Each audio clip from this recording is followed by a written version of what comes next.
नमस्कार, आप देख रहे हैं टुडे 24 न्यूज और मैं हूं आपके साथ सपना मतेशिया। हाल ही में बालासिनोर गार्डन, पैलेस होटल और गुजरात पर्यटन के MOU के शुभारंभ पर हाल ही में हेरिटेज पॉलिसी पोर्टल और विभिन्न पर्यटन सुविधाओं के शुभारंभ के साथ बालासिनोर में विरासत पर्यटन सुविधाओं के विस्तार के साथ बालासिनोर भविष्य में एक पर्यटन स्थल बन जाएगा।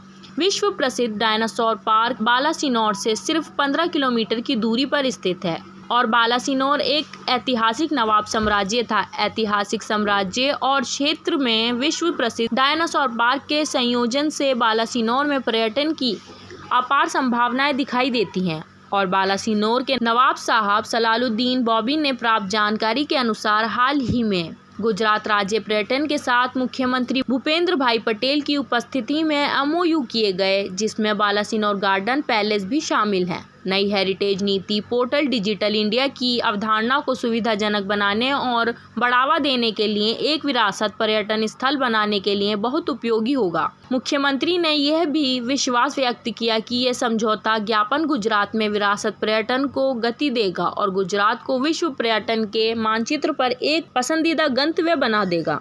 नवाब सलालुद्दीन बाबी ने कहा कि गुजरात टूरिज्म और गार्डन पैलेस होटल के बीच हुए MOU से सहयोग, subsidy, training, man power, marketing आदि की सुविधा होगी। बालासिनोर को भी फायदा होगा, पर्यटन सुविधाएं भी बढ़ेंगी, जिससे स्थानीय कारोबार भी बढ़ेगा और बालासिनोर को पर्यटन से फायदा होगा।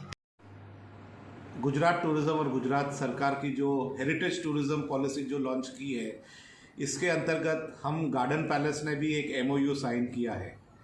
ये पॉलिसी के अंतर्गत जितने भी हेरिटेज पैलेसेस हैं उनको सपोर्ट गवर्नमेंट देगी, सब्सिडी भी देगी, ट्रेनिंग और मैन पावर के लिए भी सपोर्ट देगी। जैसे कि लोगों को ट्रेन करना है स्किल डेवलपमेंट के लिए, उसमें भी सपोर्ट मिलेगा, प्लस मार्केटिंग के लिए भी गवर्नमेंट सपोर्ट देगी।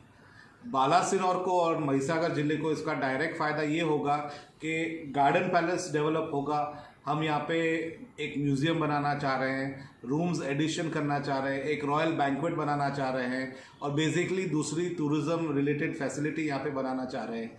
इस वजह से बालासिनोर के लोगों को भी एक व्यवसाय मिलेगा, एम्प्लॉयमेंट, लोकल एम्प्लॉयमेंट जनरेट भी होगा, प्लस बालासिनोर को और टूरिज़्म को और गुजरात को इसका फ़ायदा है।